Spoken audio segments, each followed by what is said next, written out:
Donc, quand on fait référence à l'analyse hydroclimatique, donc plus clairement, dans le fond, à l'impact des changements climatiques sur le régime d'écoulement des cours d'eau pour un territoire donné, là, donc on fait, dans notre cas à nous, référence à la notion de débit, qui se distingue de la notion de vitesse, de notion de niveau, par exemple, de niveau d'eau. Puis si on va sur Wikipédia, ben, la définition dit qu'un débit, c'est un volume d'eau liquide, parce que ça pourrait être de la glace, là, donc on précise, qui traverse une section d'écoulement par unité de temps donné. Donc, c'est un volume par unité de temps. En général, les unités qui vont être utilisées, c'est le litre ou le mètre cube seconde. C'est les unités qui sont les plus courantes dans la pratique. Et si vous voyez le schéma qui est ici,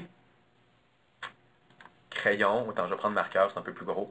Non, je vais prendre le laser, tiens. Donc, si on avait pour une rivière donnée, donc si on a une bonne connaissance de la géométrie du lit du cours d'eau et qu'on définit pour une section donnée, pour un niveau donné, on est capable de déduire la superficie d'une section. Alors, si on mesure la vitesse d'écoulement pour cette section-là, avec la relation vitesse fois superficie, on est capable de déduire le débit. Donc, et puis, si on le fait pour chacun des sections qui est là, ben, on est capable de déduire, d'intégrer, puis de déduire une valeur pour l'ensemble du cours d'eau. Donc, voilà, c'est comme ça là, le schéma théorique de base. Et on n'ira pas plus loin au niveau des équations aujourd'hui, pour ceux qui avaient peur que ce soit le début. Là, donc, je pense, peut-être Vincent va avoir une autre équation, là, mais on n'en a pas tant que ça. Là, donc, je voulais pas, il n'y aura pas d'intégrale aujourd'hui. Puis, c'est mieux comme ça pour tout le monde. Donc, ça, c'est une notion de débit. Comment qu'on mesure le débit, dans le fond, il faut comprendre quelque chose que quand on entretient en fond, un réseau hydrométrique, on mesure deux choses. On va mesurer des débits, puis on va également mesurer des niveaux. Donc, comment qu'on mesure des niveaux? C'est à l'aide d'une station hydrométrique dans laquelle il y a une instrumentation, donc notamment un compresseur, qui lui, dans le fond, va pousser une petite bulle d'air dans une tubulure, qui, elle, va se rendre au milieu de la rivière, dans le fond, et qui, elle, dans le fond, va être confrontée à la pression, à une opposition, dans le fond, une pression qui est imposée par la hauteur d'eau. Donc, plus que la hauteur d'eau est grosse, plus que c'est difficile pour la bulle de sortir, donc plus que ça prend de la pression. Et cette pression-là, dans le fond, nous permet de déduire, si on veut, le niveau d'eau pour la rivière à une section donnée. Donc, le réseau hydrométrique, essentiellement, ce qu'il mesure, c'est des hauteurs d'eau. Évidemment, cette donnée-là, ensuite, elle peut être prise aux 15 secondes, aux minutes, ou je ne sais plus exactement, mais une très haute fréquence. Et ensuite, elle va être transférée via soit ondes satellites ou ondes cellulaires, ou va être transférée, dans le fond, au central pour lequel la donnée va être archivée, diffusée, tout ça. Donc là, on n'a qu'une valeur de hauteur d'eau pour l'instant. Ce que les techniciens vont faire, donc l'équipe d'hydrométrie en grande partie, ce qu'ils vont aller prendre, c'est des mesures de débit pour des conditions données. Donc, ils vont aller prendre des mesures avec des instruments assez modernes, là, des Doppler et tout ça, pour aller mesurer des vitesses sur le cours d'eau et ensuite déduire le cours d'eau pour un débit donné. Donc, qu'est-ce que ça donne dans le fond? C'est qu'à la fin, on est capable d'établir une courbe de tarage qui établit une relation empirique, donc une relation qui est observée, là, qui est propre à chaque cours d'eau, entre le niveau qui est mesuré et le débit dans la rivière. Donc, ce que vous voyez, chacun des points sur une courbe de tarage, c'est une mesure, donc c'est une sortie terrain d'une équipe technique qui s'en vont mesurer le débit. Et puis, des fois, ils sont allés en étiage, donc dans une période de forte sécheresse. Et des fois, ils sortent là, au printemps alors que ça déborde, la rivière sort, en tout cas, au péril de leur vie. Au péril de leur vie, c'est ça. Là, il faut vraiment s'imaginer que c'est très spectaculaire. Des fois, il y a des hélicoptères, il y a des crocodiles. Non, c'est pas vrai, il n'y a pas de crocodiles, mais il faut pas exagérer non plus. Mais c'est des grizzlies. Des grizzlies, par exemple, qui s'attaquent aux stations hydrométriques. Ça arrive. Pas des ours bruns, des ours noirs, je sais plus. Il y a plein d'histoires très fabuleuses, mais c'est des animaux. Bon, c'est pour rendre la formation beaucoup plus animée. Hein? On parle d'animaux, c'est beaucoup plus dynamique. Faut mettre un peu de suspense. C'est ça. Merci, Christine, de m'appuyer dans tout ça. Mais ce qu'il faut voir, c'est que dans chacun des points de la courbe qui est là, c'est une sortie terrain, c'est une mesure ponctuelle qui est là. Et après, on trace une relation qu'on appelle une courbe de tarage qui nous permet ensuite de déduire les mesures de niveau qui, elles, sont prises à toutes les minutes presque, là. Et puis de déduire ces mesures de niveau-là et en fait de mesurer les niveaux et de les traduire en valeur de débit. Donc, ce qu'il faut retenir à cet acte-là, c'est que les mesures de débit ne sont pas mesurées en temps réel sur l'ensemble du territoire. Ils sont mesurés à des sites donnés, à des moments donnés, et après, on doit les déduire pour les valeurs, dans le fond, qui sont les valeurs courantes que vous voyez là, sur Internet. Elles sont déduites et non mesurées. Et pour ça, notamment aussi, c'est que ça emprunte les valeurs d'une certaine incertitude. Il y a quand même, vous vous imaginez que quand on monte en haut de la courbe de tarage ici, on n'a pas beaucoup de valeurs mesurées sur le terrain. Il y a une grande incertitude associée à ces valeurs-là, donc c'est pas nécessairement des valeurs là, qui sont mesurées, surtout pour les extrêmes, là, les bas de courbe et les hauts de courbe.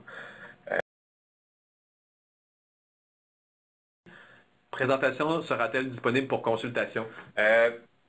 La présentation est présentement enregistrée, donc initialement, parce que là, Christine me regarde avec des grands yeux comme ça, vous ne la voyez pas, on avait l'intention de ne pas la diffuser, mais on m'a demandé, on l'a demandé beaucoup. Le tape de la présentation. Le tape de la présentation, Okay. tout ça. Si c'est juste la présentation PowerPoint, la réponse est oui, pour sûr. Si c'est pour le visuel, on l'enregistre, mais on n'est pas sûr encore qu'on va la rendre disponible. Ça va dépendre du résultat final. J'espère que ça répond à la question de la DR03, Capitale Nationale. Avant que je change de diapo, Oui. une question. Étant donné que les lits de rivière peuvent se déformer en fonction des différentes crues, est-ce que la schématisation du fond de rivière est prise à chaque année ou à chaque visite? Oui. D'abord, merci Donald, c'est une très bonne question. Donc, d'abord, le choix des sites est un enjeu extrêmement important. Là. Donc, en général, les gens vont choisir des sites sur des socles rocheux avec une bonne stabilité puis des caractéristiques qui permettent de minimiser, dans le fond, cette incertitude-là associée. Mais il y a des régions comme, je pense, la Gaspésie, tu n'as pas le choix. À un moment donné, il y a tout le temps des écoulements torrentiels, ça bouge beaucoup, là, donc les dynamiques sédimentaires sont très actives. Pour ça, ben, il faut vraiment faire des suivis, puis voir si, des fois, ils vont soit changer la courbe de tarage de place, mais ils vont essayer de la considérer, mais il y a des endroits, puis au minimum, il y a de la méta-information qui est disponible. Donc, quelqu'un qui s'intéresse à l'incertitude associée au faible débit, par exemple, ben, il pourrait suivre de l'information qui est là-dessus là, pour être capable d'évaluer l'incertitude associée dans le fond à ces dynamiques-là. Mais ça dépend, c'est très très spécifique là, comme conclusion. C'est pris en considération dans la mesure du possible. C'est ça, c'est considéré dans la mesure du possible. C'est bon. C'est bon. Une acetate aussi qui est importante, qui parle beaucoup, là, donc c'est ce que vous voyez en amont, c'est le nombre de stations qui composent le réseau hydrométrique québécois. Et puis les années qui composent le 20e siècle et le début du 21e siècle. Et puis ce qu'on peut voir, c'est que disons, au début du siècle, on n'avait rien, donc c'était la grande noirceur, noirceur hydrologique, là, on peut le dire comme ça. Les premières stations sont arrivées, dans le fond, un premier réseau d'environ 75 stations dans les années 20. Et puis là, un boom dans les années 60-70, j'étais pas là, mais qu'on attribue beaucoup à l'expansion la grande colonisation Hydro-Québec du Nord, là, donc comment on appelle ça, l'expansion des barrages et tout ça, donc c'est une période pour laquelle on installait beaucoup de stations hydrométriques. Les lumières. Les lumières hydrologiques, là, auxquelles on associait à l'époque Hydro-Québec, aujourd'hui, je ne sais pas si on l'associerait avec... Non, mais j'arrête, je ne dis plus rien. Ça va être enregistré, donc je ne peux pas le dire. Et puis, donc un pic autour de 325 stations dans les années 80, et puis depuis une certaine réduction, mais stabilisation là, dans les années 2000, autour de 225-230 stations qui couvrent le Québec. Donc, ce qu'on en déduit aussi, c'est que l'information hydrologique, il y en a moins aujourd'hui qu'il y en avait à une certaine époque, et puis si on s'intéresse à des séries historiques avec de l'information avec une longue historique, notre historique est parsemé de plein de trous, de gruyères et tout ça. Donc les observations ne disent pas tout, parce qu'évidemment, ça a évolué dans le temps. Évidemment, c'est surtout le sud du Québec, le Québec méridional, habité le long de la vallée du Saint-Laurent. Quelques stations sur la côte, dans la côte nord. Et puis dès qu'on va plus au nord, attends, excusez-moi, je vais ramener mon laser. Je l'ai enlevé.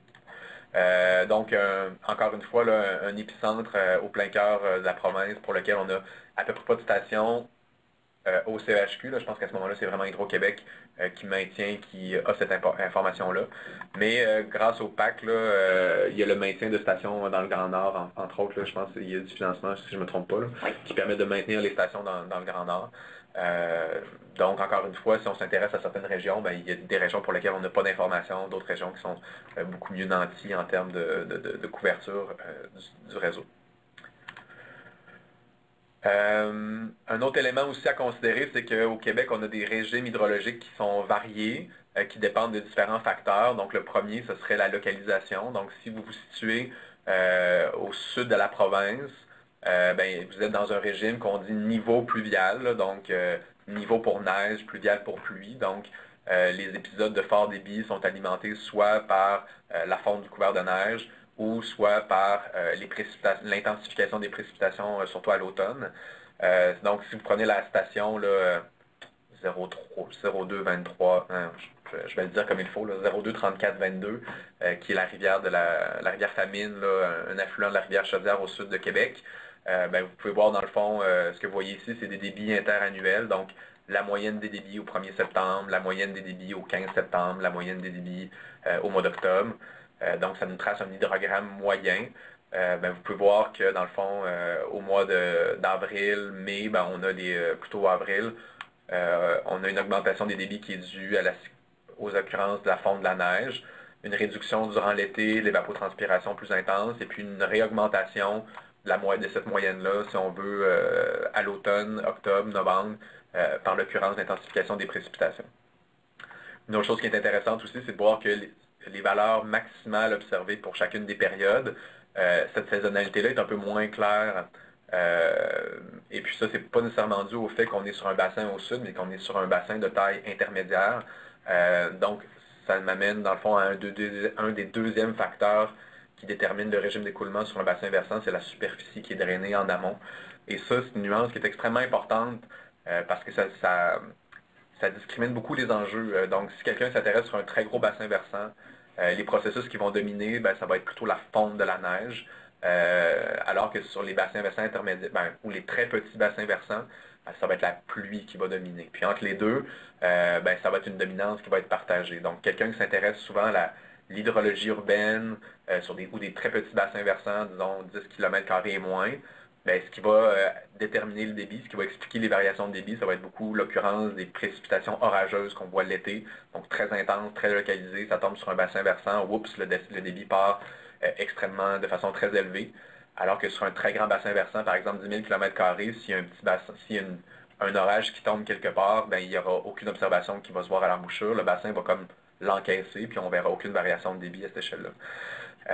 Puis si on regarde là, intermédiaire, mais là, il faut comme tout nuancer un peu là, ces processus-là. Donc ça, c'était juste vous dire que dans le fond, la localisation du site est très déterminante. La superficie en amont drainée va être également très déterminante. Excusez-moi, je vais utiliser ça ici. Et puis un autre élément que je vais rajouter, c'est la présence ou non d'activités humaines qui peuvent influencer le débit. Là. Donc si on est en aval d'un barrage pour lequel il y a des opérations, donc un opérateur qui ferme et qui ouvre des vannes, là, il va avoir un comportement hydrologique qui va être empirique, là, déterminé par l'être humain. Et puis ça, ben, il faut en être conscient. Puis cette influence-là, ben, plus qu'on est proche du barrage, plus qu'elle va être présente, puis plus qu'on s'éloigne du barrage, ben, plus le régime naturel va reprendre sa force. Donc il faut intégrer, dans le fond, ces notions-là. Ça peut aussi également déterminer le régime d'écoulement. Fait que là, j'avais effacé, dans le fond, un graphique, là, puis là, j'essaie de l'effacer, j'y arrive pas pour des raisons que j'ignore. Je pense que je vais prendre la flèche. Si je fais ça comme ça. C'est quoi, t'as-tu dessiné un carré bleu par-dessus? J'ai dessiné un carré bleu par-dessus, puis là, je vais l'effacer. Wow. C'est juste pour pas avoir trop d'informations. Ce que je vais vous dire, dans le fond, c'est que si on regarde une station qui est au nord, et je pense que c'est la rivière aux Feuilles, mais je suis plus certain, Grand Nord, très grand bassin versant de 33 000 km², là, donc on est dans un autre ordre de grandeur. On peut voir d'abord que la pointe de crue de printemps, elle se passe beaucoup plus tard, d'abord ici probablement, j'ai pas la date exacte, mais probablement avril, alors que dans le Grand Nord, c'est probablement mai-juin. Donc on peut voir le décalage. On peut voir aussi que les valeurs maximum sont beaucoup plus harmonisés, beaucoup moins de bruit dans le fond dans les valeurs maximum. Donc on comprend que ce serait probablement une seule année qui était avec une très forte hydroélectricité qui a déterminé la valeur maximum pour cette année-là, alors qu'ici, c'est plus une diversité d'années qui est impliquée. Et puis, une dernière chose que je voulais vous dire, c'est que l'augmentation des débits qu'on voit, dans le fond, ou les forts débits qu'on voit en septembre, c'est pas dû à une occurrence de plus de précipitations, mais c'est plus l'écoulement du printemps qui est en train de se continuer. Donc, c'est plus un grand cycle continu, très très stable. Donc, c'est un régime d'écoulement qui est très différent. Donc, si on voulait résumer cette première partie, si vous aviez des éléments à retenir, donc dans le fond, les débits sont calculés à partir de mesures de niveau et de vitesse qui sont prises à des sites précis. Donc, ce sont des valeurs qui sont déduites et non observées. Les valeurs de débit sont en fait déduites à l'aide d'une courbe de tarage, qui, elle, comporte des incertitudes, surtout si on se trouve sur les extrêmes de courbe, donc des valeurs très fortes ou très faibles. Et puis, le réseau hydrométrique québécois offre une couverture incomplète du territoire, tant du point de vue spatial que temporel. Donc, les historiques aussi sont incomplets. Voilà. Le territoire québécois présente des régimes hydrologiques variés qui vont dépendre de la localisation, de la superficie drainée et aussi de l'activité humaine, de façon générale. Et les valeurs de débit ne sont pas directement généralisables sur l'ensemble du territoire. Donc, un débit mesuré à un site, on ne peut pas directement le transférer sur un site à côté, donc ça prend un petit peu plus que ça, puis c'est le point, c'est vers où on s'en va dans la prochaine section. Est-ce qu'il y aurait d'autres questions? S'il y avait des questions à ce moment-là, vous pourriez les chatter, puis les clavarder. Mais je vais poursuivre sur la deuxième volet, donc qui couvre un autre groupe de notre service, dans le fond, qui est beaucoup la modélisation hydrologique. C'est une activité qu'on fait presque à temps plein chez nous. Qu'est-ce que c'est la modélisation hydrologique? Dans le fond, la façon la plus simple que j'ai trouvé de l'expliquer, c'est l'analogie de la machine à saucisse. Donc, je pense pas qu'il y aurait façon de plus simple de l'expliquer que l'analogie de la machine à saucisse. Donc, essentiellement, qu'est-ce qu'une machine à saucisse? C'est une machine dans laquelle on rentre des ingrédients, pour laquelle on tourne une manivelle, puis à la fin, il sort des saucisses. Donc, et là, je suis sûr que tout le monde a compris que c'est une blague efficace. Mais je ne sais pas si tu es représentatif du groupe en région, je ne sais pas. Parce que nous, on a du plaisir ici en studio. Je la trouve drôle, surtout que ta machine a l'air d'une machine de torture. On dirait que si on se rentre le bras dedans, il sortira pas. Mais c'est bon, mais la torture est un passage obligé, je pense, dans toute machine. Il faut que les ingrédients souffrent. Parce qu'on va les transformer, puis toute transformation implique un inconfort là, proportionnel à la transformation. Okay. Mais j'en dirai pas plus sur les transformations. Autre que, évidemment, on n'est pas à l'ADH en train de produire des saucisses, vous aurez compris cette chose. Dans le fond, ce qu'on fait, c'est qu'au lieu de rentrer des ingrédients, on rentre des précipitations et des températures qu'on est capable d'observer par d'autres réseaux d'observation, donc surtout les activités là, de la DIMAT maintenant, donc ce serait peut-être la DI dont on fait référence, là, la date de DI, donc on commence à avoir une collection intéressante là, de la DI.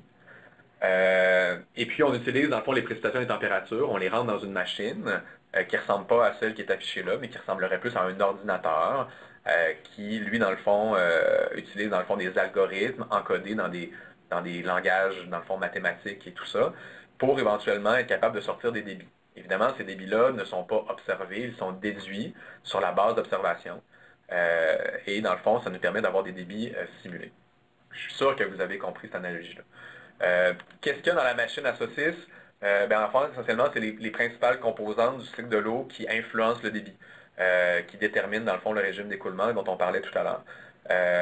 Donc, ce qui va rentrer, dans le fond, c'est que sur la base de la température et de la précipitation, on va être capable d'estimer, évidemment, je le répète, là, estimer l'évapotranspiration sur le territoire, l'accumulation et la fonte de la neige, l'écoulement et l'emmagasinement dans le sol, et également l'écoulement dans le réseau de lacs et rivières. Donc, à partir de ça, quand on a estimé ces choses-là, évidemment, on va avoir recours à des données géomatiques aussi pour faire ces choses-là, l'occupation du sol, les types de sol, la topographie, c'est des choses qu'on tient en compte.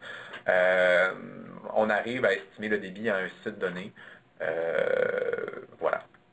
Et j'évite tout le détail sur la quincaillerie, mais Je voulais rajouter un élément. Donc, il faut comprendre que la modélisation hydrologique, quoi qu'elle est imparfaite, elle a la capacité ou la fonction d'estimer les débits là où ils ne sont pas observés. Donc, on peut s'imaginer, dans le fond, on pense à on pense surtout au milieu non jaugé, donc là où il n'y a pas de station. Donc, si vous avez une rivière à côté d'une rivière, si vous avez une rivière pour laquelle il n'y a pas de station, à côté d'une rivière où il y a eu la station, vous pouvez utiliser le modèle hydrologique pour reproduire les conditions du site non jaugé, utiliser le site jaugé pour calibrer, valider vos approches, pour s'assurer d'avoir une certaine confiance, et après ça, vous transposez ça sur le site non jaugé. Donc ça, évidemment, il y a une source d'incertitude, une source d'erreur associée à ça, mais ça nous permet d'avoir une estimation. L'autre élément aussi, l'autre endroit où on n'a pas d'observation hydrologique, c'est dans le futur. Donc, Christine en parlait tout à l'heure, c'est dans les prévisions. Donc, il y a deux niveaux de prévision. Il y a les prévisions court terme, donc qui sont déployées de façon opérationnelle chez nous. Donc, quand on dit court terme, c'est 5 à 7 jours, c'est la semaine qui s'en vient. Donc, sur la base des prévisions météo, des observations hydrologiques, on est capable de déduire, dans le fond, une estimation des débits demain, après-demain et pour la semaine qui s'en vient. Et l'autre niveau, c'est les questions des projections climatiques dans le futur. Donc, ça, c'est une autre échappe, et c'est là-dessus qu'on va aborder les questions aujourd'hui. Donc, évidemment, le futur ne s'observe pas, donc on est obligé de se rabattre, encore une fois, sur des modèles qui décrivent le futur. Et d'où viennent ces données-là, du point de vue du climat, ça vient de la communauté internationale, donc de différents centres de recherche sur la science de l'atmosphère qui sont localisés en Chine, aux États-Unis, en France, au Canada, évidemment, il y en a un aussi. Et puis, tous ces centres de recherche-là, ils suivent des protocoles communs pour définir des générations de simulations climatiques. Vous avez peut-être entendu ces choses-là, donc des générations CMIP 3, CMIP 5, c'est différentes générations, donc ils suivent différents protocoles. Et puis, au travers de ça, ils s'assurent d'avoir une certaine harmonisation, certains paramètres équivalents, mais aussi, ça définit les différentes avancées que la communauté scientifique essaie de faire au niveau de la modélisation du climat. Donc, ce que vous avez ici, dans le fond, c'est un graphique qui est produit par Ouranos. Ouranos, c'est un consortium de recherche qui est très actif là, dans la climatologie régionale, donc qui est beaucoup en appui là, aux différents acteurs qui essaient d'intégrer, dans le fond, l'adaptation au changement climatique, d'opérer. Donc, on collabore beaucoup avec eux. Et ce qu'ils font notamment, c'est qu'ils colligent des simulations du climat et les rendent disponibles pour les usagers. Donc, et ce que vous avez ici, dans le fond, c'est un graphique qui décrit l'anomalie de température, mais la température moyenne annuelle sur le sud du Québec. Donc là, il faut comprendre, imaginez là, une moyenne sur le sud du Québec, donc c'est un très grand territoire dans un premier temps. On ne parle pas là, de ma maison ou mon garage, c'est vraiment le sud du Québec. Et c'est la moyenne annuelle. Donc, on prend toutes les températures observées sur un an, on en trace la moyenne et ça donne une valeur qui est très générale. On n'est pas dans la moyenne, on n'est pas non plus dans la température le 1er décembre, la température dans la nuit du 15 janvier. Là, on n'est pas dans cette échelle-là. Et ce que vous voyez ici, dans le fond, c'est une description d'une anomalie. Donc, c'est à quel point, pour une année donnée, par exemple 1900 ou disons l'année 2000, est-ce que l'année était supérieure à la moyenne ou sous la moyenne. Donc, si on est autour de 0, c'est qu'on est directement sur la moyenne. Si on est 2 à 2, ça veut dire que cette année-là était 2 degrés au-dessus de la moyenne. Ça permet de tracer des profils d'évolution pour une variable climatique d'intérêt. Ce que vous voyez sur le graphique, les points en noir, ce sont les observations. Donc, on peut voir déjà que d'une année à l'autre, cette variabilité-là, elle est observée. Donc, le climat d'une année à l'autre varie. Mais également, on peut voir que depuis les années 90 à peu près, on peut voir qu'il y a une tendance à la hausse. Là. Donc, on peut voir que les points qui sont en noir décrivent une augmentation de la température observée. Ce que vous voyez en gris derrière, la trace en gris, c'est le modèle climatique, donc un ensemble de modèles climatiques produits par la communauté internationale qui tente de reproduire cette variable-là, la température moyenne annuelle. On peut voir que d'abord, il y a une ligne et il y a une enveloppe, et ça représente dans le fond, la ligne représente la médiane de l'ensemble, et puis l'enveloppe représente, je pense, le 90e percentile. Donc, c'est les valeurs extrêmes produites par l'ensemble climatique. Et on peut voir que l'ensemble climatique reproduit quand même assez bien, tant la médiane suit assez bien les observations que l'enveloppe représente assez bien la variabilité qui est autour de la variable.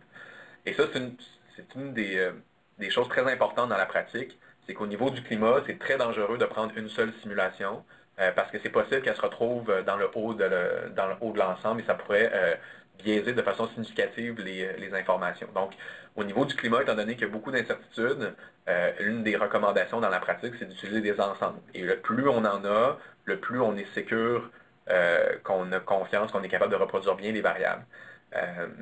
Donc, si un analyste, un jour, utilise, si vous voyez une analyse passée qui a utilisé 3 simulations climatiques, ça devrait lever une lumière en disant « Oups, est-ce que c'était une bonne approche ou pas? » Il y a des façons intelligentes de choisir des sous-ensembles, mais il faut s'assurer de les faire convenablement. Puis, donc ça, c'est un premier message que je voulais envoyer ici. Et l'avantage des modèles, encore une fois, c'est que ça nous permet de nous projeter dans des endroits où il n'y a pas d'observation. Et là, ce que vous voyez en gros, c'est des 2 tendances, là, 2 scénarios, parce que ces 2 scénarios-là, dans le fond, ils dépendent de l'activité humaine. Donc, c'est des scénarios associés à l'émission de gaz à effet de serre. C'est ce qu'on appelle des RCP, là. Puis ça, c'est des scénarios de forçage radiatif. C'est un peu technique, mais il faut juste comprendre que dans le fond, le scénario bleu, le RCP 4.5, c'est un scénario qui est optimiste. Donc, on s'imagine Justin Trudeau avec une coiffure étincelante, s'engage dans la communauté internationale et convainc la communauté internationale de se contraindre à la COP 21. Mais ça, c'est le scénario bleu et c'est à peu près. RCP 4.5, ça correspond à peu près à ça. Un autre scénario complètement fabuleux, là, qui est complètement une fabulation de l'esprit, qui serait que des créationnistes soient nommés à l'Agence environnementale américaine, par exemple, ben, ça serait plutôt, puis là qu'on décide de valoriser l'émission de charbon et tout ça, ben là on est plutôt dans le scénario rouge et tout ça, puis c'est la trajectoire qu'on a. Donc, je n'irai pas plus loin, mais je pense que ça décrit bien. À fond, nous, c'est important de comprendre parce qu'on utilise ces données-là ensuite pour évaluer l'impact des changements climatiques. Et ce que je voulais dire surtout, c'est que ça ici, c'est un profil d'anomalie de température moyenne annuelle. Donc, c'est la variable probablement la plus facile à reproduire pour les modèles climatiques. Et il y en a d'autres pour lesquels c'est beaucoup plus compliqué. Donc, si quelqu'un s'intéressait notamment à la précipitation, et surtout la précipitation à fine échelle. Donc, les modèles climatiques, pour l'instant, parce qu'ils sont à des résolutions très grossières, ont beaucoup de difficultés à reproduire ou même sont complètement incapables de reproduire des précipitations très localisées, orageuses et tout ça. Donc, nous, on ne peut pas... donc, les limitations qu'on va avoir dans nos modèles ou dans nos analyses hydroclimatiques vont être extrêmement dépendantes des hypothèses qui sont dans ces simulations du climat-là. Donc, notamment la précipitation. Donc la température, en général, on la reproduit assez bien, mais la précipitation, c'est plus difficile. Puis c'est plus quelque chose qu'on pense va s'en venir dans les prochaines générations de simulations climatiques à plus haute résolution. Voilà. Donc c'est quelque chose que je voulais clarifier ici. Donc si on reprend dans le fond l'analogie de la machine à saucisses, que je suis certain que vous avez compris tout à l'heure, en fait, c'est que maintenant, au lieu de prendre des précipitations, des températures observées, ben, on intègre les projections qui sont issues du climat, qui sont issues de la communauté internationale.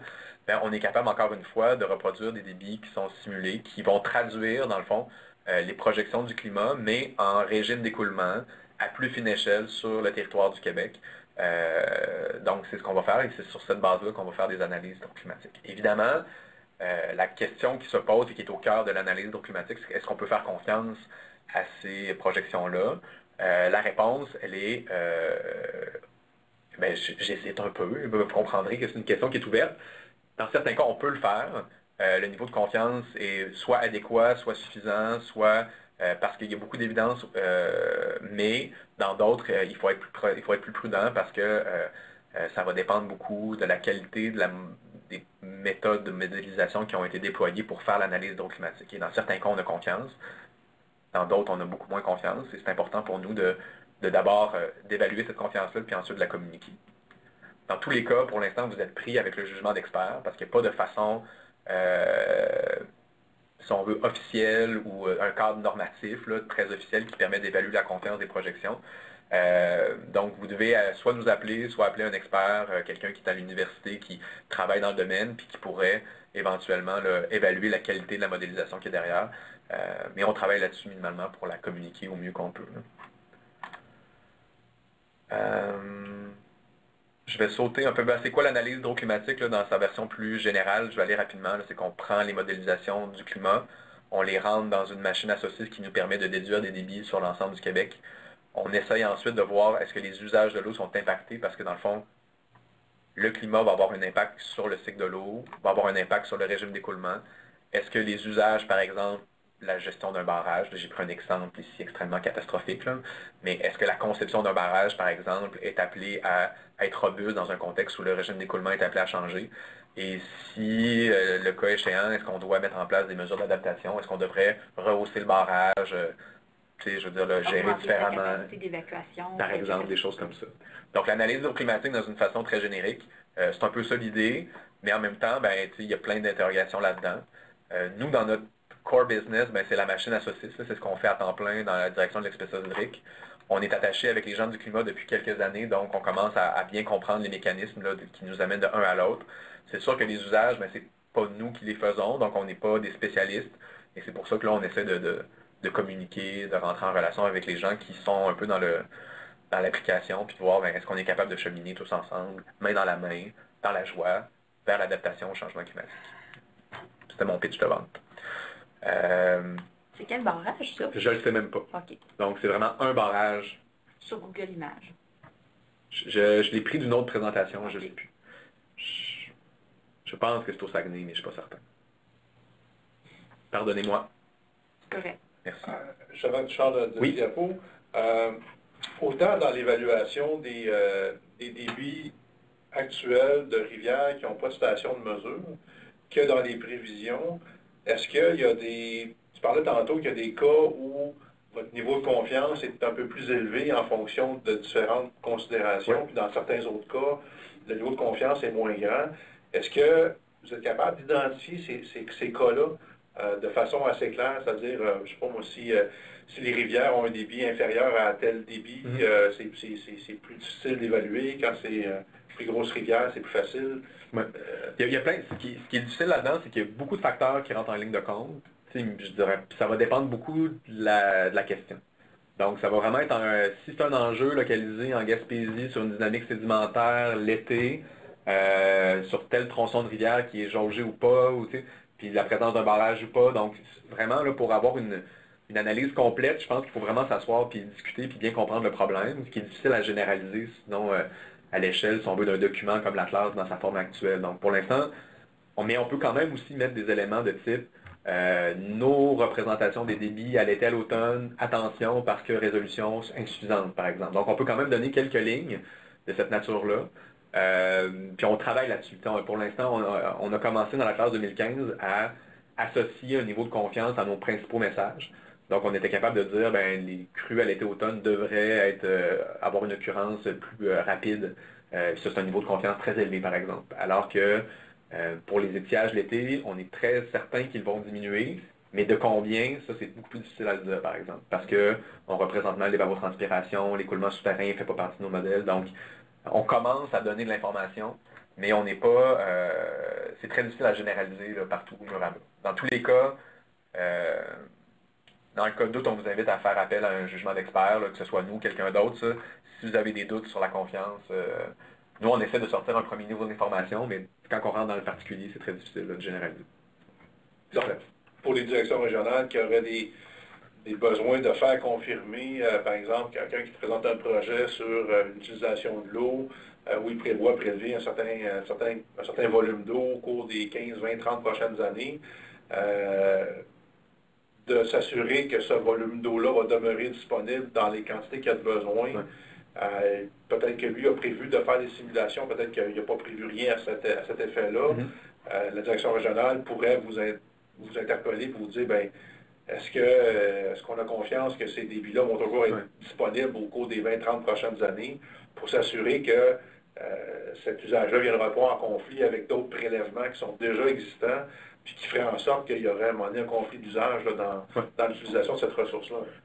Ce qu'on souhaiterait initialement, c'est qu'avant de nous appeler, la personne aille consulter l'Atlas. Donc, tu sais, qui a ouvert l'Atlas 2015, qui a voir l'information qui est dedans, qui a essayé de décoder les principaux messages.